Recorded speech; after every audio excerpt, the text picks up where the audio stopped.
Kasabay ng paglaki ng isang bata sa Quezon, ang paglaki rin ng bukol sa likod ng kanyang ulo. Araw-araw siyang pinahihirapan ng literal na pabigat. Kaya hindi nakapaglaro o hindi makapaglaro gaya ng maraming bata. Agad siyang pinasuri ng GMA Kapuso Foundation sa isang espesyalista. Sulaiman, very good. This one? Afghanistan. Very good.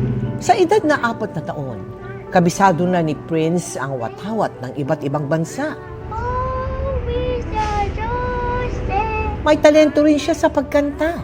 Pero sinong mag-aakalang ang bibong bata may iniinda palang bukol sa likod ng kanyang ulo?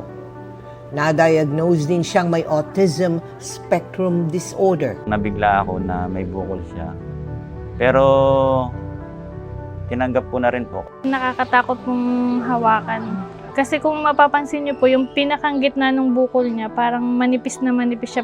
Hindi nabiyayaan ng anak ang mag-asawang si Brian at Judy Ann, kaya kinupkup nila ang pamangkin na si Prince at itinuring na tunay na anak.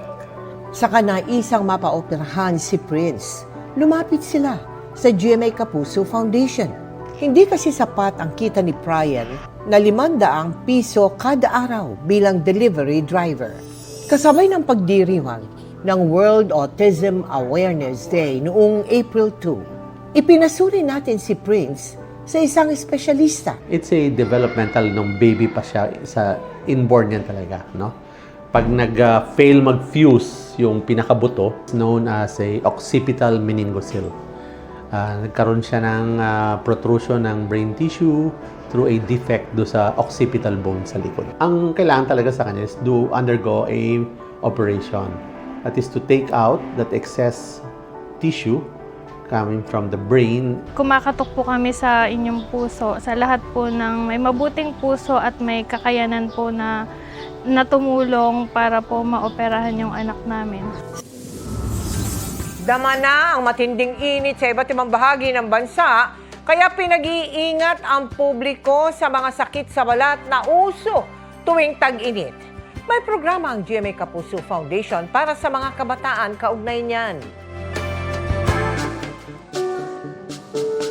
Kanya-kanya ng diskarte ang marami para maibsan ang nararamdamang init. Ngayong opisyal nang nagsimula ang tag-init. Dagdag pahirap naman sa ilan ang sumasabay pang pangangati sa balat. May nakakapa akong bootleg na siguro bungang araw na nakakairita makati sa likod.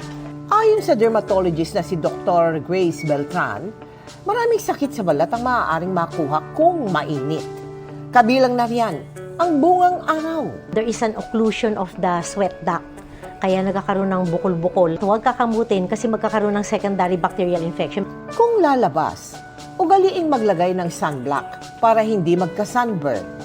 Magsuot ng sombrero o magpayong. 30 minutes before sun exposure, dapat na-apply mo na yung sunblock. Dapat naka-sunglass ka nga na may UV protection kasi pwede rin mag-lead sa cataract ang ultraviolet exposure. No?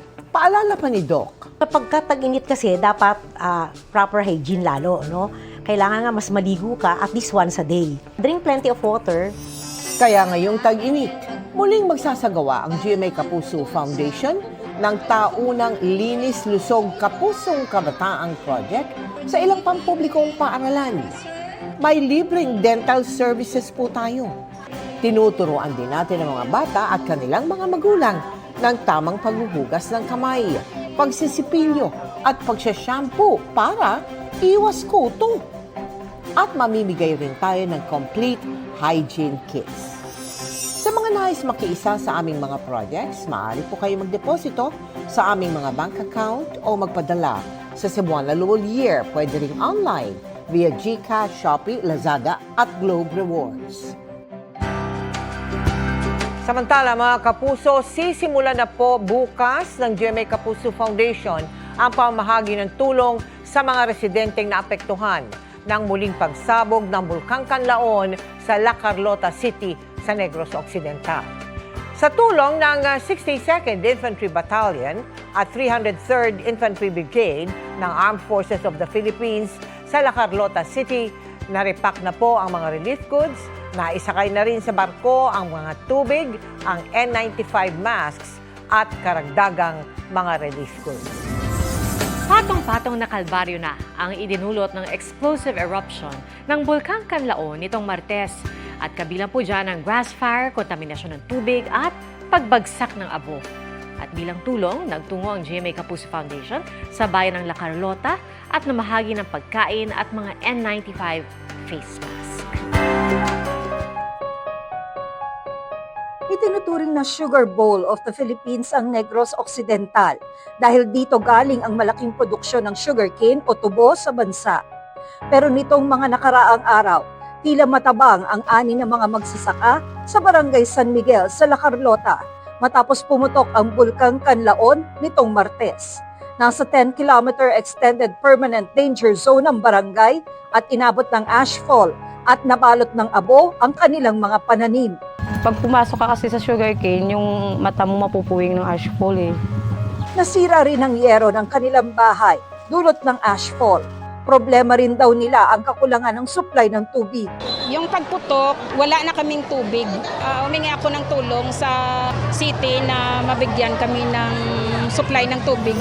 Sa pagtutulungan ng GMA Kapuso Foundation at 62nd Infantry Battalion at 303rd Infantry Brigade Philippine Army, nakapamahagi tayo ng food packs at N95 masks sa mahigit 5,000 individual sa bayan ng La Carlota at mahigit 1,000 individual sa La Castellana na naapektuhan ng Bulkang Kanlaon.